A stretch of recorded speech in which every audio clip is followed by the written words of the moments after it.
ఒకవైపు రాష్ట్రంలో పోలీసులపై దాడులు జరుగుతున్నాయి. మహిళా పోలీసులపై అనుచిత ప్రవర్తన బయటపడుతోంది. ముఖ్యంగా వైసీపీలో ఆందోళన కార్యక్రమాలు, పోలీసులపై దాడుల సంస్కృతి పెరుగుతుండడం ఆందోళన కలిగిస్తోంది. అదే సమయంలో కొంతమంది పోలీసులు వైసీపీ నేతలతో ఫ్రెండ్లీగా వ్యవహరిస్తున్నారు అంటూ ఆరోపణలు వినిపిస్తున్నాయి.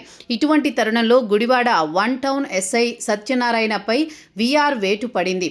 రాష్ట్ర వ్యాప్తంగా 2025 డిఎస్సీపై వైసీపీ దగా డిఎస్సీ అంటూ ఆందోళనలు చేస్తోన్న సంగతి తెలిసిందే. ఎక్కడికక్కడే పోలీసుల అనుమతులు నిరాకరించినా వైసీపీ నేతలు లెక్క చేయడం లేదు. ఈ తరుణంలో గుడివాడలో ఆందోళనలకు అనుమతి లేదంటూ పోలీసులు నోటీసులు ఇచ్చారు కొడాలికి.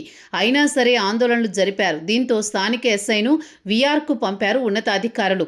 గుడివాడ 1 టౌన్ పోలీస్ స్టేషన్ ఎస్ఐగా సత్యనారాయణ ఉన్నారు. డిఎస్సీ 2025పై ఆందోళనలు నిర్వహించేందుకు వైసీపీ సిద్ధపడగా నియోజకవర్గ ఇన్ఛార్జిగా ఉన్న కొడాలి నానికి నోటీసులు ఇచ్చారు.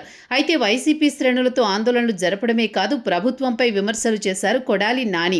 ఈ తరుణంలో ఎస్ఐ సత్యనారాయణ కొడాలి నానితో చాలా చనువుగా ఉన్న వీడియోలతో పాటు ఫోటోలు బయటకు వచ్చాయి. సోషల్ మీడియాలో వైరల్ అయ్యాయి.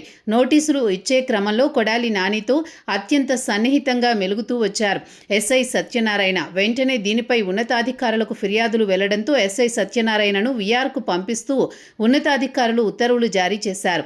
కొడాలి నాని విషయంలో ప్రభుత్వం సీరియస్గానే ఆలోచన చేస్తోందనడానికి ఈ ఘటన ఒక ఉదాహరణ.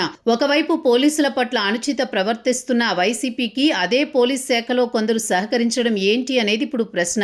త్వరలో కొడాలిని అరెస్ట్ కూడా ఉంటుందన్న ప్రచారం జరుగుతోంది. అందుకే ఆయనకు అనుకూలమైన అధికారులపై కూడా ఫోకస్ పెరిగింది.